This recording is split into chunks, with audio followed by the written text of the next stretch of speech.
It began like every other ordinary morning in the small apartment that smelled faintly of coffee, motor oil, and the sweetness of syrup. Raymond Walsh woke up before dawn, not because he wanted to, but because he had to. Life had turned him into a man who measured time not by the clock, but by responsibility. His alarm buzzed at 5:30, and he silenced it before it could wake his son, Noah, who slept in the next room with the soft hum of an oxygen machine steadying the rhythm of his dreams. For years now, that sound had been both a comfort and a reminder his boy was alive, but fragile. Raymond moved quietly through the small kitchen, making breakfast the same way he always did, 2 chocolate chip pancakes in the shape of a bear. It had become their ritual, their way of starting each day with a little laughter before the long hours of work and hospital checkups. The bills stacked on the counter reminded him how tight things had become, but he tried not to look at them for too long. His hands were cracked from years of fixing other people's problems,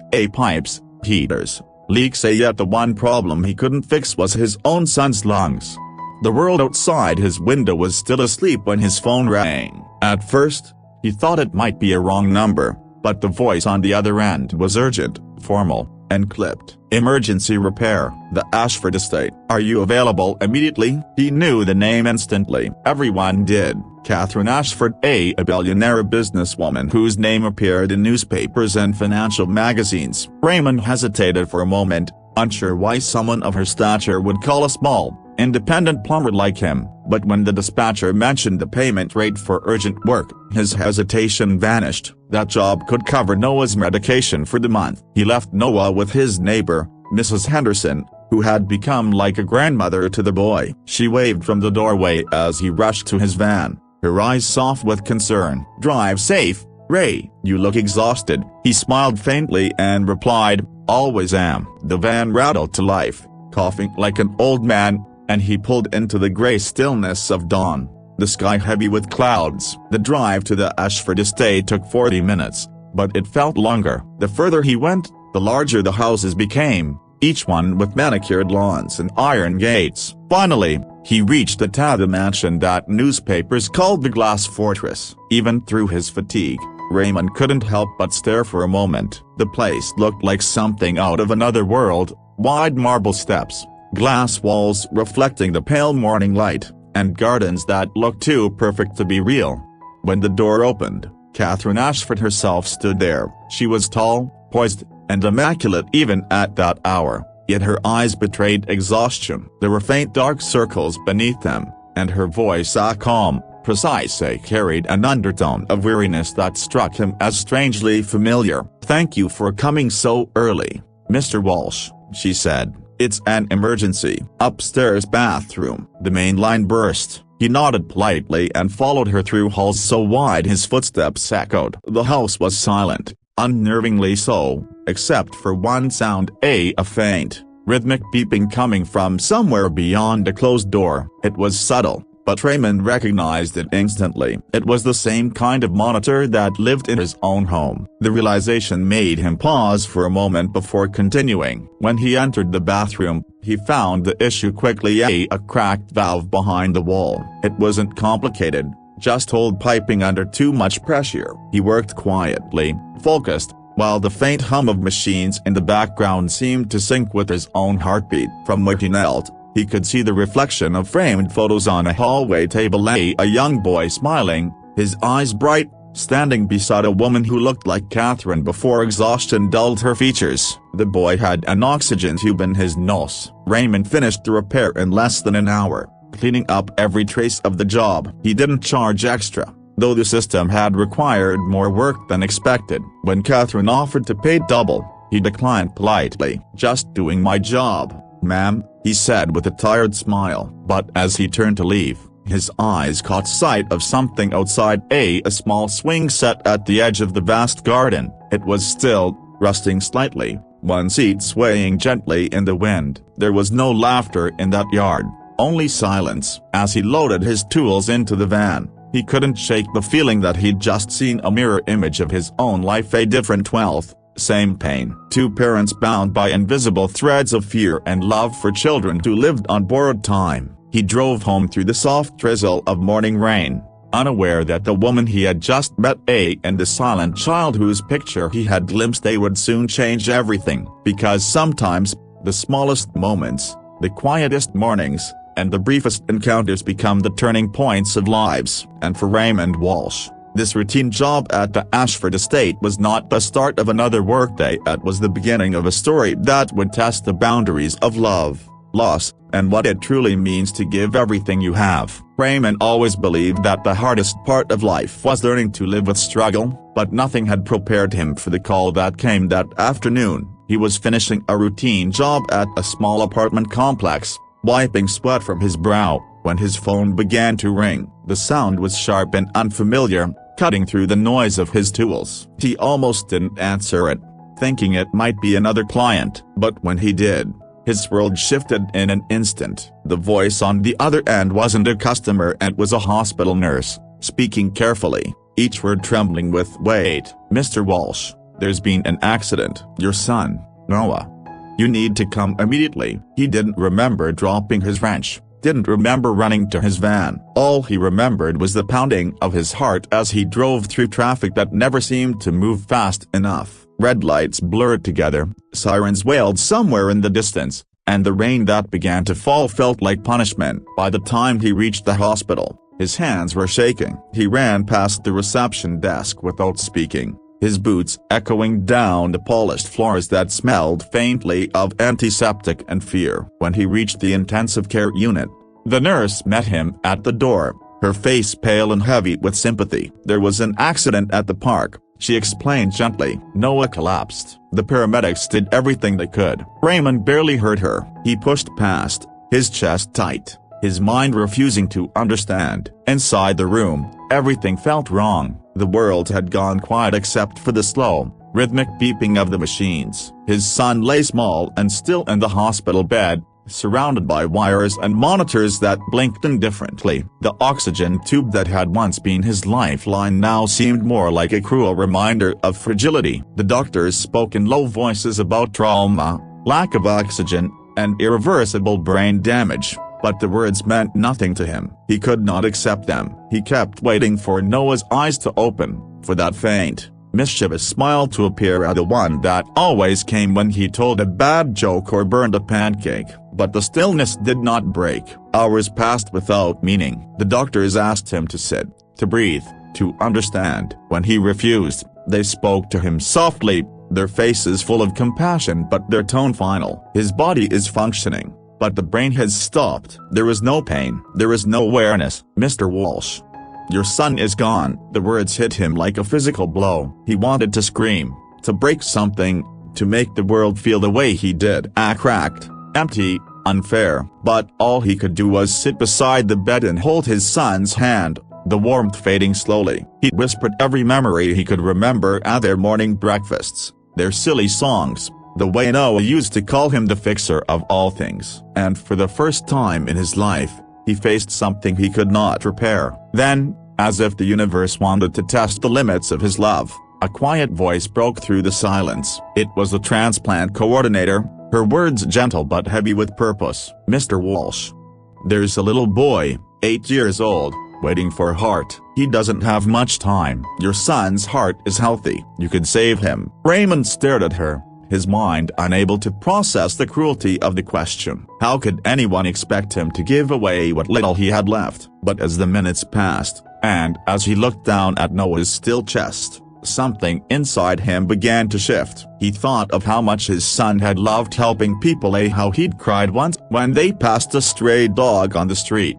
how he always said, "Dad, we have to fix things when they're broken." The thought hit him like sunlight cutting through storm clouds. Maybe this was what Noah would have wanted. Maybe this was how his boy could keep fixing things, even after he was gone. He sat there for a long time before nodding. "Do it," he said quietly. "Let his heart help someone else keep living." When the paperwork was placed before him, his hands trembled as he signed. The nurse offered a kind look, but he didn't meet her eyes. He wasn't ready for gratitude or sympathy. He just wanted to hold on to his son a little longer. They gave him time to say goodbye, to press a final kiss to Noah's forehead, to whisper the words that would stay with him forever.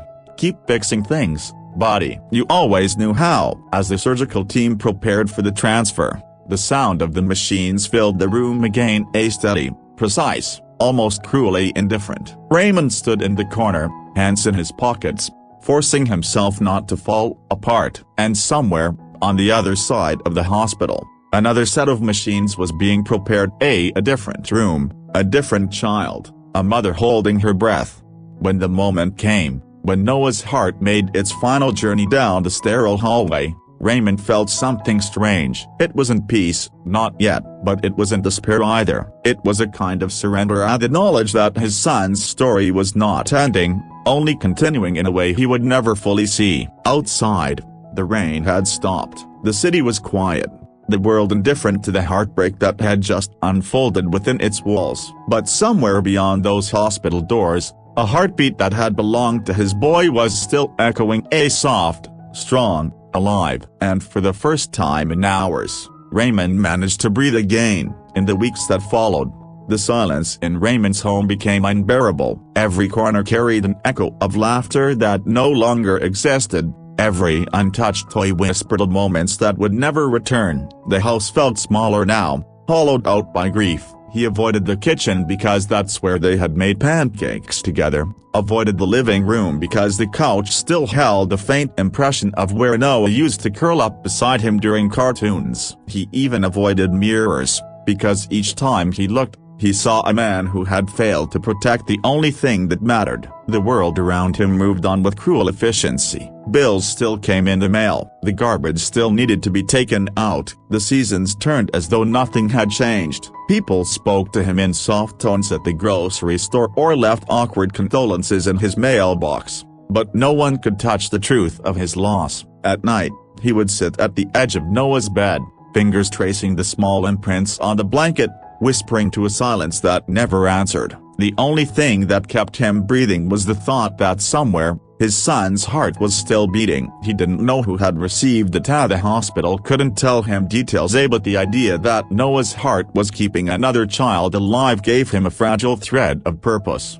One morning, a letter arrived, not from the hospital but from an unknown sender. The handwriting was delicate, hesitant, as though written through tears. Inside was a single page. "You don't know me, but your son saved my boy's life. His name is Eli. He's 8. The doctors say he wouldn't have survived another day. Your son's heart gave him a second chance. There are no words big enough for that kind of gift, but please know that a part of him still beats with us every single day. We think of him every time we wake up, every time Eli laughs. Thank you for letting love win over grief." Raymond read the letter over and over until the words blurred. He pressed it to his chest, tears falling freely for the first time in weeks. The thought of another father laughing with his son, hearing a heartbeat that once belonged to Noah, was both agony and comfort. It was proof that life, in its cruel way, could still create beauty from brokenness. He wrote back, unsure of what to say. His letter was simple: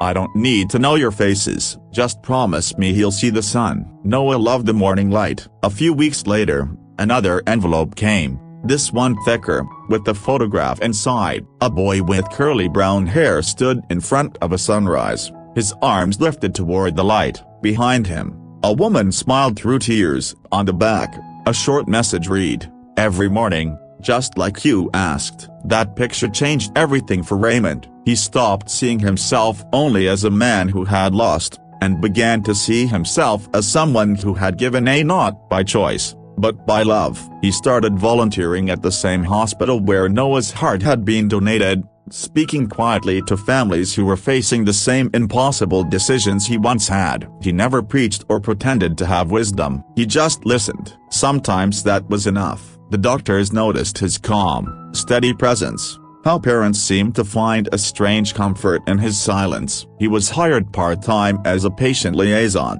helping families navigate the hardest hours of their lives. It wasn't about healing others, it was about finding small pieces of himself in their courage. Months passed, and he finally agreed to meet the family whose child now carried Noah's heart. The hospital arranged it in a quiet courtyard on a spring afternoon. When Eli ran up to him, small and full of energy, the world seemed to pause. Raymond didn't see the tubes, the scars, or the frailty, only the unmistakable rhythm of life. When the boy hugged him, Raymond felt it at that heartbeat, strong and steady beneath his hand. He didn't speak for several seconds, he just listened. It was like hearing his son whisper through time. The boy's mother stood nearby, her eyes full of gratitude that words could never express. She said softly, "He calls it his sunrise heart. He says it reminds him that every day is borrowed light." Raymond smiled faintly. "That's exactly what it is," he said. From that day on,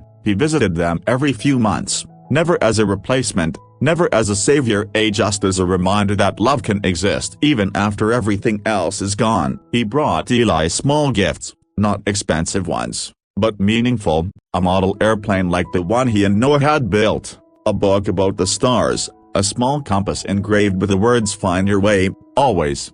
The pain never disappeared, it softened, changed shape, became part of who he was. But there was something new inside him now, something steady and bright, like the pulse beneath his fingers that day in the courtyard. He understood now that life wasn't about avoiding pain, but about what you do with it once it finds you. His son's story had intended, it had multiplied, reaching places neither of them could have imagined. Every morning, as the sun rose, Raymond stood by his window, hand over his chest, listening to the silence that was no longer empty. Somewhere out there, Noah's heart greeted the dawn, and for the first time since that terrible day, Raymond no longer whispered goodbye, he whispered thank you.